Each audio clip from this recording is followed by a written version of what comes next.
The King and Queen kicked off the week in style with a visit to the Royal Horticultural Society's Chelsea Flower Show. And Kate, you were there. I was, yeah. Lizzie, you were there as well. Yes. What a day. What a day. Well, this was an occasion in the royal calendar that the late Queen used to always love.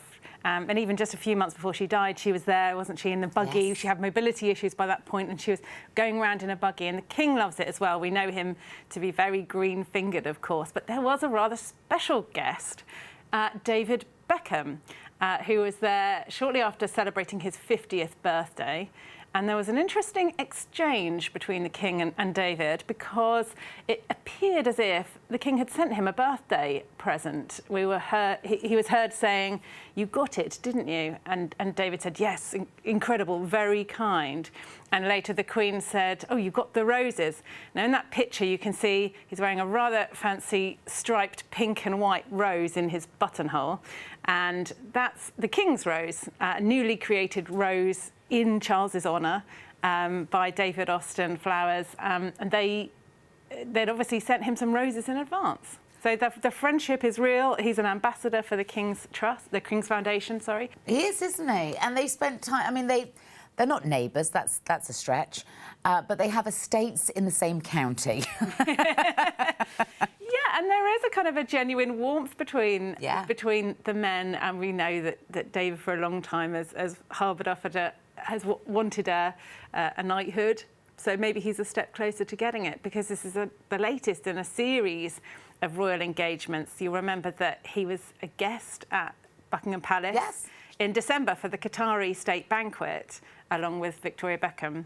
So he's very much front and centre at the moment of all these royal events. I think on the honours list. He's picked the right way in, because the King's Foundation is so important to Charles. It's his big project up in Scotland that's about kind of re-energising local communities and craftsmanship, and it's one that he's needed support for at points over the years, and David Beckham is more than happy to give him that.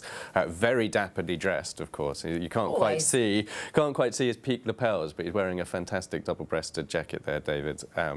And the King is a fan of fashion too, so hopefully it wasn't just the new rose, though. That was unveiled. There was also the dog garden, which, well, Lizzie, what can you tell us about the new dog garden and the King's involvement? This is really lovely. This is the BBC Radio 2 and RHS dog garden. It was designed by Monty Don, who you can see there, and it's all a celebration.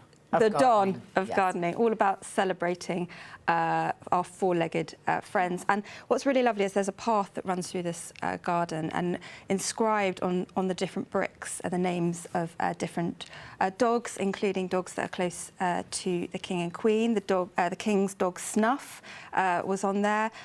Bluebell, who is owned by the Queen, a rescue dog, her late Beth, beloved Beth, who she lost last year, and little Molly. This is Molly. This is Molly, mischievous Molly. Do you know what I like about this photograph more than anything? The fact that it's outside a rather shabby greenhouse. It's lovely, isn't it? I mean, it looks like it was, it looks like the Queen has literally had 5 minutes of downtime with the dog and shuffled off to the greenhouse, and they've captured that picture and not been afraid to share it. Not been afraid. She absolutely adores her dogs. They both do. And Molly is a rescue dog. She rescued her after she lost Beth. And the garden, Monty Don's garden, will relocate after Chelsea to Battersea Dogs and Cats Home, which is where the dogs, Camilla's dogs, were rescued from.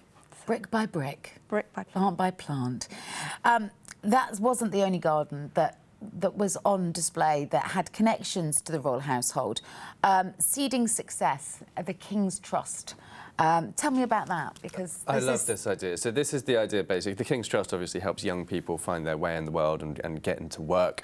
And so the idea here is that the seed is kind of like the young person who's yet to find a job. So you have all of these wildflowers. It looks quite kind of, rustic and wild. It's not very heavily curated. But the seeds, I think, are kind of supposed to sow themselves. And so it's a metaphor for the King's Trust as a charity. Obviously one of Charles's biggest projects and hugely important to him. But I think I quite like the aesthetic of it. Your eye isn't drawn particularly to one place, but it feels like a slice of nature.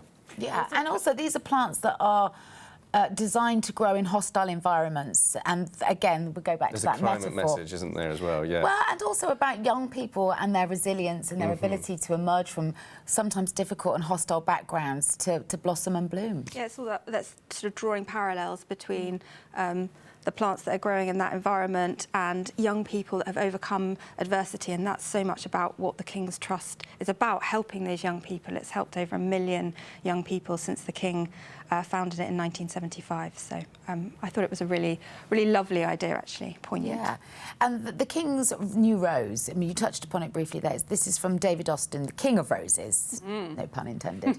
And isn't it pretty? We saw David Beckham wearing it in his lapel, but it's like a striped rose, like a pansy almost. It is. It's been years in the making. Even before Charles was king, they were creating right? this. Indeed, yes.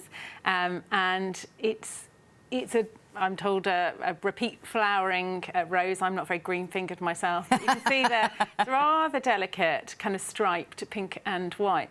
And David Beckham was, in his chat with the Queen, was saying they're so beautiful. They really are. And there were some great headlines this week about a king's rose fit for a queen, and Camilla looked very happy there, very thrilled, and it's nice to see them carrying on that royal tradition that's so beloved by the late Queen, that Charles and Camilla were so desperate to be there, and really spent a long time walking around, enjoying the gardens, talking to people. Yeah, well, The it's David great. Austin display, I went for a little wander around it. It smelt incredible, all the roses, didn't And it? that's for sale at the Highgrove shop, the pop-up shop within Chelsea Flower Show, and the proceeds of that will go to the King's Foundation. So all that money filters back through to Charles's charity, which is really nice to see. Those good causes, yeah. It's quite something to see it all together as well, isn't it? Those gardens down at Chelsea. If you're lucky enough, as you say, to get down there, it really is a day to remember. And they weren't the only ones in attendance from the royal family. The Duke of Edinburgh was there as well, and he's been busy. He's been dispatched overseas. He has. There he is at the inauguration of the new Pope, Pope Leo the 14th. Prince William, of course, was there on behalf of the King for the funeral of Pope Francis, but Prince Edward went for the inauguration. Would you expect him to be taking on such a key role, or is this something new, do you think, in terms of how we're going to see him support his brother? I think, you know, when you look at the royal family now and working members of the royal family, there aren't actually that many of them to deploy anymore. You know, you've got King, Queen, you've got the Waleses, you've got the Edinburghs, and you have to use all of them. And I think, you know, we have seen Prince Edward taking on, you know, a lot of responsibility, and but I don't think a surprise that he was there on behalf of the King. It's very unusual, isn't it, to have 3 trips to Italy by royals in the space of a few months, because obviously the King went out to see, he was hugely fortunate to see the Pope before he passed away. Then obviously there was the funeral and now the inauguration.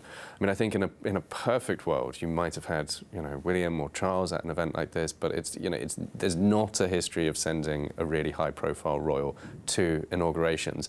I think right at this moment, diplomacy is, and kind of that international statesman role is so important to the royals, to the senior royals. I almost wonder whether maybe Charles should have gone himself. Purely because the next few years, that kind of international statesman role is going to be so crucial to the work that the royals do for Britain, that I just think it would have helped to elevate that relationship that that you forge with other countries on events like these. I don't think anyone will be offended that it wasn't the King. No. I don't think there was an expectation that it should be the King, but I just wonder whether, you know, the 2 main royals who are going to be doing that are Charles and William. And so part of me just wonders whether maybe there would have been an opportunity had Charles gone. But, you know... Or William. Well, William, yeah, I mean, William had the football, I think, on the Saturday. He could have got straight on a plane afterwards, but Charles had the Royal Windsor Horse Show, I think, on the Saturdays. Perhaps that's easier to skip. Well, they have been very, very busy on duty recently, and last week they made a trip, the King and Queen, to Bradford, the UK's City of Culture for 2025. And they really got involved and championed the causes that they are particularly passionate about. And for the Queen, that was, of course, literature. So what did they fill their day with there? Well, they had a really busy day. It was what the palace referred to as an away day, and they hit the ground running with so many different engagements. Bit divide and conquer on this one, wasn't it? It was, yeah. The Queen went off to do projects associated with her literacy campaign. The King was meeting some people who'd been helped previously by the King's Trust that we were speaking about before. Yeah. Now, he came into touch with a man called, previously known as Dynamo, his stage name, and now goes under the name Stephen Frayne. He is a magician, and he was quite helped... prolific magician. Yeah, very, very well known. And he was helped by the King's Trust a long time ago and reminded the King of this. And also reminded the King that in 1975, Charles was admitted to the Magic Circle, the elite group of magicians, because he had performed a cup and balls trick and was able to then join that club.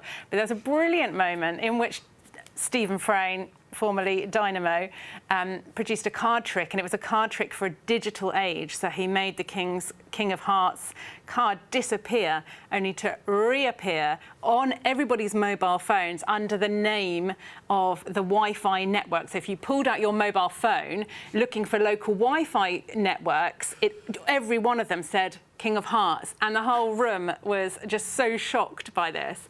And they're not alone. How did you do that? I can't even get onto Wi-Fi normally.